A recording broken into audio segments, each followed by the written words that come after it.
नमस्कार दोस्तों, आदि गुरुकुल में आपका स्वागत है। मैं रेमिका। दोस्तों, जैसा कि आप जानते हैं, हम लुसेंट प्राचीन भारत पढ़ रहे हैं। उसमें हमारा आज का टॉपिक है वैदिक सभ्यता। वैदिक काल का विभाजन दो भागों में होता है, ऋग्वैदिक काल और उत्तर वैदिक काल। ऋग्वैदिक काल का जो समय है 1500 से 1000 ईस्वी पूर्व है और उत्तर वैदिक काल का जो समय है वो 1000 से 600 ईस्वी पूर्व है। आर्य सर्वप्रथम पंजाब एवं अफगानिस्तान में बसे।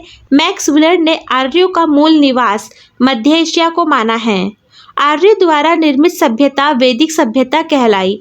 यानी कि जो वैदिक सभ्यता है वो किसके द्वारा निर्मित हुई थी? आर्यों के द्वारा निर्मित हुई थी। आर्य द्वारा विकसित सभ्यता ग्रामीण सभ्यता थी। आर्यों की भाषा संस्कृत थी।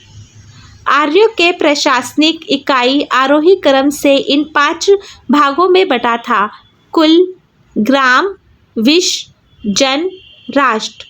आरोही क्रम यानी कि बढ़ते हुए क्रम में था इनका प्रशासनिक इकाई: कुल, ग्राम, विश, जन, राष्ट्र। ग्राम के मुखिया ग्रामीणी एवं विश का प्रधान विशपति कहलाते थे। जन के शासक को राजन कहा जाता था। जन के शासक को क्या कहा जाता था? राजन कहा जाता था। राज्य अधिकारियों में पुरोहित एवं सेनानी प्रमुख थे। सूत, रथकार तथा कमादी नामक अधिकारी रत्नी कहे जाते थे। इनकी संख्या राजा सहित करीब 12 हुआ करती थी। पूरब दुर्गपति एवं स्पष्ट जनता की गतिविधियों को देखने वाले गुप्तचर होते थे। वाजपति गोचर भूमि का अधिकारी होता था। उग्र अपराधियों को पकड़ने का कार्य करते थे। उसमें अपराधियों को पकड़ने का कार्य कौन करते थे? उग्र करते थे। सभा एवं समिति राजा को सलाह देने वाली संस्था थी। सभा श्रेष्ठ एवं संभ्रात लोगों की संस्था थी, जबकि समिति सामान्य जनता का प्रतिनिधित्व करती थी। इसके अध्यक्ष को ईशान कहा जाता था। युद्ध में कबीले का नेतृत्व राजा करता था। युद्ध के लिए गविष्टि शब्द का प्रयोग किया गया है, जिसका अर्थ है गायों की खोज। दशराज युद्ध का उल्लेख ऋग्वेद के 7वें मंडल में है। यह युद्ध परुष्णी रावी नदी के तट पर सुदास एवं 10 जनों के बीच लड़ा गया, जिसमें सुदास विजयी हुए। इस युद्ध में विजयी कौन होते हैं? दशराज युद्ध में सुदास। ऋग्वैदिक समाज 4 वर्णों में विभक्त था। ये वर्ण थे ब्राह्मण, क्षत्रिय, वैश्य और शूद्र। यह विभाजन व्यवसाय पर आधारित था। ऋग्वेद के 10वें मंडल के पुरुष सूक्त में चतुर्वर्णों का उल्लेख मिलता है। हमें चारों वर्णों का उल्लेख किसमें मिलता है? पुरुष सूक्त में मिलता है। ऋग्वेद के 10वें मंडल के पुरुष सूक्त में इसमें कहा गया है कि ब्राह्मण परम पुरुष के मुख से, क्षत्रिय उनकी भुजाओं से, वैश्य उनकी जांघों से एवं शूद्र उनके पैरों से उत्पन्न हुए हैं।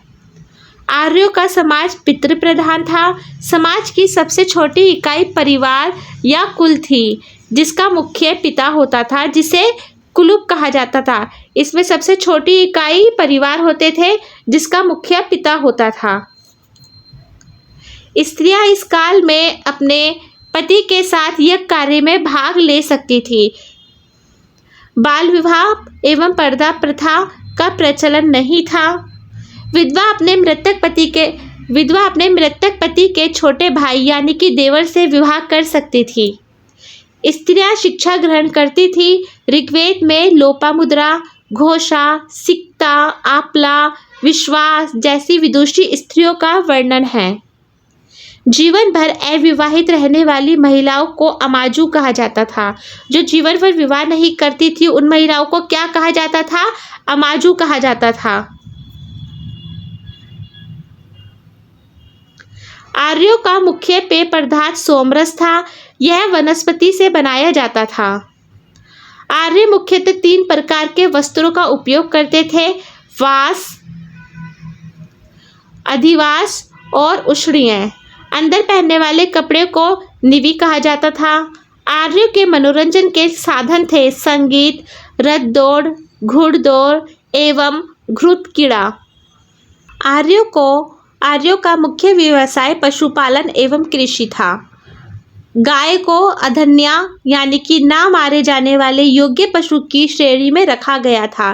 गाय की हत्या करने वाले या उसे घायल करने वाले के लिए वेदों में मृत्युदंड अथवा देश से निकाले की व्यवस्था की गई है।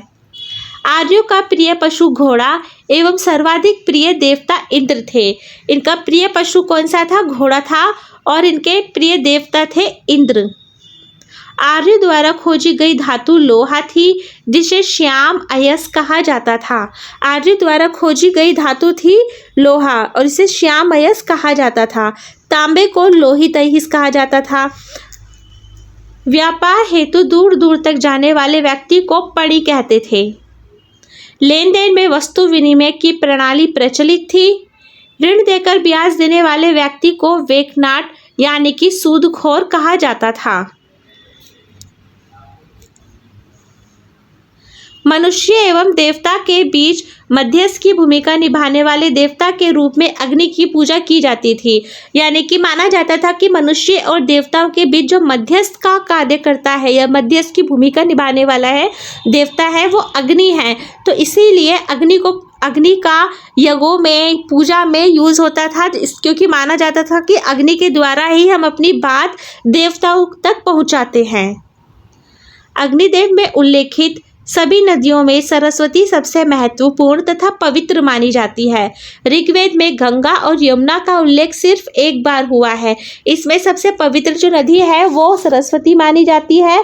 बाकी जो दूसरी नदियां हैं जैसे कि गंगा और यमुना, इनका नाम मात्र के लिए ही एक एक बार उल्लेख हुआ है। उत्तर वैदिक काल में इंद्र के स्थान पर प्रजापति सर्वाधिक प्रिय देवता हो गए। देखिए, ऋग्वैदिक काल में कौन से सर्वाधिक प्रिय थे? इंद्र। और उत्तर वैदिक काल में हो जाते हैं प्रजापति, सर्वाधिक प्रिय देवता हो जाते हैं। उत्तर वैदिक काल में राजा के राज्याभिषेक के समय राज सूर्य यज्ञ का अनुष्ठान किया जाता था। उत्तर वैदिक काल में वर्ण व्यवसाय की बजाय जन्म के आधार पर निर्धारित होने लगे थे। जो ऋग्वैदिक काल था उसमें व्यवसाय लोग अपनी मर्जी से करते थे, लेकिन उत्तर वैदिक काल में क्या होने लग गया? उत्तर वैदिक काल में जो व्यवसाय हो गए वो जन्म के आधार पर तय होने लग गए। उत्तर वैदिक काल में हल को सिरा और हल रेखा को सीता कहा जाता था। उत्तर वैदिक काल में निष्क और शतमान मुद्रा की इकाइयाँ थी, लेकिन इस काल में किसी खास भार, आकृति और मूल्य के सिक्कों के चलन का कोई प्रमाण नहीं मिलता है। सांख्य दर्शन भारत के सभी दर्शनों में सबसे प्राचीन है। इसके अनुसार मूल तत्व 25 है, जिसमें प्रकृति पहला तत्व है। सांख्य दर्शन है वो सभी दर्शनों में सबसे प्राचीन है, यानी कि सबसे पुराना है। इसके अनुसार जो मूल तत्व है वो 25 है और इसका प्रकृति जो है सबसे पहला तत्व है। इसका पहला तत्व कौन सा है? प्रकृति। सत्यमेव जयते मुंडकौप उपनिषद से लिया गया है। इसी उपनिषद में यज्ञ की तुलना टूटी नाव से की गई है। अगर आपसे पूछा गया है कि उपनिषद की तुलना किससे की गई है, तो टूटी नाव से की गई है। गायत्री मंत्र सवित्री नामक देवता को संबोधित है, जिसका संबंध ऋग्वेद से है। उत्तर वैदिक काल में कौशाम्बी नगर में प्रथम बार पक्की ईंटों का प्रयोग किया गया था। सबसे पहले पक्की ईंटों का प्रयोग कहाँ किया गया था? उत्तर वैदिक काल में और कौशाम्बी नगर में किया गया था। महाकाव्य को हमारे महाकाव्य कौन से हैं? महाकाव्य 2 हैं, महाभारत और रामायण। महाभारत का पुराना नाम है जय संहिता और यह विश्व का सबसे बड़ा महाकाव्य है। गोत्र नामक संस्था का जन्म उत्तर वैदिक काल में हुआ है। गोत्र नामक संस्था है जो उसका जन्म कब हुआ है? उत्तर वैदिक काल में।